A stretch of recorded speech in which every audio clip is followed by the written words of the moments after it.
मैं तुम्हें बचपन से ही चाहता हूँ। कोई तुमसे बात करे या दोस्ती करे मुझे अच्छा नहीं लगता। मैं तुमसे बहुत प्यार करता हूँ, तुमसे दूर नहीं रह सकता। और पता है तुम्हें 12th में भी तुम्हारे साथ पढ़ने के लिए पेपरों में कुछ नहीं लिखा था मैंने। आई लव यू आयशा, मुझसे शादी करोगी? लेटर पढ़ते ही आयशा के होश उड़ जाते हैं और अब आयशा की समझ आता है कि क्यों अमित उसे किसी से बात नहीं करने देता था और सबसे लड़ता रहता था। आयशा को कुछ समझ नहीं आ रहा था कि वो क्या करे। आयशा अमित के बारे में सोचती रही और अमित का इंतजार करती रही, लेकिन पूरी रात अमित कहीं नहीं दिखा और आयशा की सगाई हो जाती है। सुबह अमित आता है और घर में कह देता कि दोस्त के यहाँ रुक गया था और आ नहीं पाया। सुबह आयशा अमित के पास जाती है और लेटर दिखाते हुए कहती है, ये क्या है? अमित कुछ नहीं, और लेटर लेकर फाड़ देता है और कहता है, ये सब पुरानी बातें हैं और सॉरी मैं तुम्हारी सगाई में नहीं आ पाया।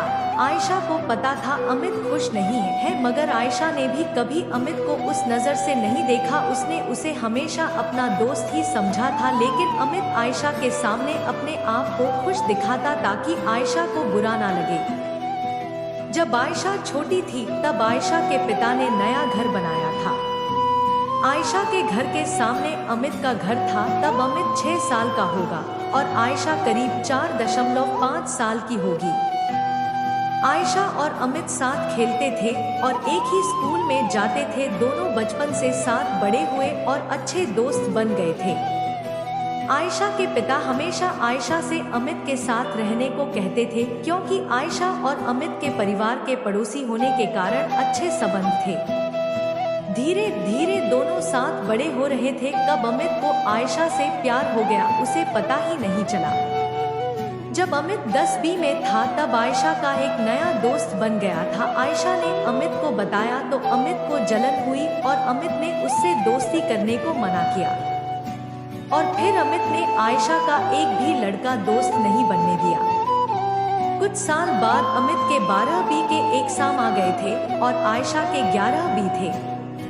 अमित को अब ये डर था कि 12th के बाद आयशा से अलग हो जाएगा, इसलिए जब अमित अपना पहला पेपर देने गया तो उसने कॉपी में अपना नाम और रोल नंबर डालकर कॉपी खाली छोड़ दी। ऐसा ही उसने हर पेपर में किया और अमित फेल हो गया।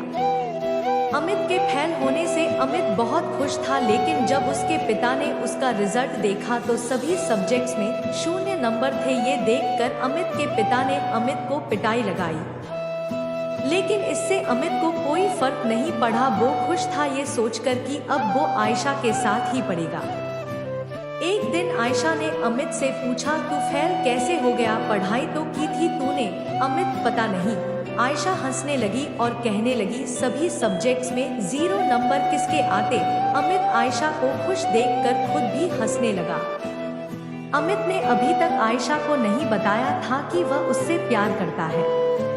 अमित को लगता था कि आयशा उसके इतने क्लोज है, इसलिए वह भी उससे प्यार करती है। 2 महीने बाद स्कूल स्टार्ट हुए। अमित और आयशा स्कूल जाने के लिए निकले, तभी अमित के पिता गुस्से में बोले, अच्छा लग रहा दोबारा उसी क्लास में आकर। आयशा ने अमित के पिता से कहा, अरे अंकल जी, अब आप उसे सुबह से डांट क्यों रहे हो? अमित के मम्मी पापा आयशा को अपनी बेटी जैसा मानते थे और उससे बेहद प्यार करते थे। अमित की माँ तो आयशा की माँ से कहती भी रहती थी, आयशा हमारी ही बहू बनेगी। अमित और आयशा स्कूल पहुँचे। अमित को सभी चिढ़ा रहे थे और हंस रहे थे, लेकिन उससे अमित को कोई फर्क ही नहीं पड़ रहा था। उसे तो इस बात की खुशी थी कि अब वो आयशा के साथ बैठा है। और उसके बाद पूरे साल अमित ने आयशा की दोस्ती एक भी लड़के से नहीं होने दी। कोई लड़का उससे बात भी करता तो अमित को गुस्सा आ जाता था। कई बार तो इस चक्कर में अमित की लड़ाई भी हुई। एक साल में अमित के कई झगड़े तो हुए ही और कई बार टीचर से और अपने पेरेंट्स से पिटाई भी हुई। इतनी कंप्लेन हुई अमित की। और फिर एक साल निकला और आयशा अमित दोनों 12वीं अच्छे नंबरों से पास हो गए। अब आयशा ने अमित से पूछा, क्या करना तुझे अब आगे? अमित, जो तू करेगी साथ मैं भी कर लूँगा। आयशा, मुझे बीएससी करना। अमित, ठीक, बीएससी कर लेंगे। और फिर दोनों ने एक ही कॉलेज में एडमिशन ले लिया। और आयशा की दोस्ती पहले जैसी होने लगी थी और आयशा राज से दूर रहने लगी थी। अमित को फिर लगने लगा था कि अब आयशा उसे मिल जाएगी, इसलिए अमित देर ना करते हुए आयशा को प्रपोज करने का सोचा और उसे एक लव लेटर लिखा और आयशा को देने पहुंचा।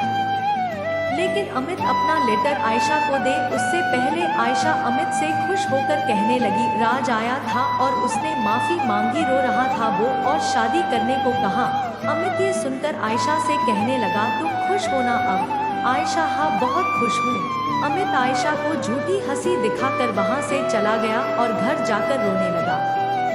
करीब 1 महीने बाद आयशा की सगाई होती है, लेकिन अमित उस दिन घर से चला जाता है और ट्रेन की पटरी किनारे बैठकर रोता रहता है और अपने दिल को समझने की कोशिश करता है कि उसकी किस्मत में आयशा नहीं है। एक बार फिर अमित की मोहब्बत अधूरी मोहब्बत बनकर रह जाती है। यहाँ आयशा अमित को देख रही, लेकिन अमित कहीं दिखाई नहीं दिया तो आयशा अमित के रूम में गई, लेकिन अमित रूम में भी नहीं था। मगर आयशा को अमित की टेबल पर वो लेटर मिल गया जिसमें लिखा था, मैं तुम्हें बचपन से ही चाहता हूँ, कोई तुमसे बात करे या दोस्ती करे मुझे अच्छा नहीं लगता। मैं तुमसे बहुत प्यार करता हूँ, तुमसे दूर नहीं रह सकता। और पता है तुम्हें 12th में भी तुम्हारे साथ पढ़ने के लिए पेपरों में कुछ नहीं लिखा था मैंने। आई लव यू आयशा, मुझसे शादी करोगी? लेटर पढ़ते ही आयशा के होश उड़ जाते हैं और अब आयशा की समझ आता है कि क्यों अमित उसे किसी से बात नहीं करने देता था और सबसे लड़ता रहता था। आयशा को कुछ समझ नहीं आ रहा था कि वो क्या करे। आयशा अमित के बारे में सोचती रही और अमित का इंतजार करती रही, लेकिन पूरी रात अमित कहीं नहीं दिखा और आयशा की सगाई हो जाती है।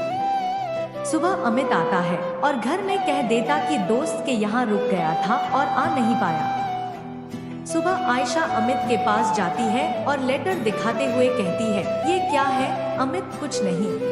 और लेटर लेकर फाड़ देता है और कहता है, ये सब पुरानी बातें हैं और सॉरी मैं तुम्हारी सगाई में नहीं आ पाया। आयशा को पता था अमित खुश नहीं है, मगर आयशा ने भी कभी अमित को उस नज़र से नहीं देखा। उसने उसे हमेशा अपना दोस्त ही समझा था, लेकिन अमित आयशा के सामने अपने आप को खुश दिखाता ताकि आयशा को बुरा ना लगे। कुछ दिनों बाद आयशा की शादी होती है। शादी में अमित ने पूरा काम करता है और अपने आप को खुश दिखाता रहा और अंदर ही अंदर रोता रहा। अमित ने सोच लिया था कि जरूरी तो नहीं जिसे हम प्यार करें वो भी हमें ही प्यार करे, उसे भी हक है अपने पसंद के इंसान को चुनना। इसलिए अमित खुश था और मोहब्बत को अधूरी मोहब्बत बनते देखता रहा। तो दोस्तों, ये थी अमित की अधूरी मोहब्बत की कहानी। आप सबको ये कहानी कैसी लगी हमें कमेंट में ज़रूर बताएं और आप अपनी राय भी कमेंट में बता सकते हैं। आपको किस तरह की कहानियाँ पसंद है। धन्यवाद।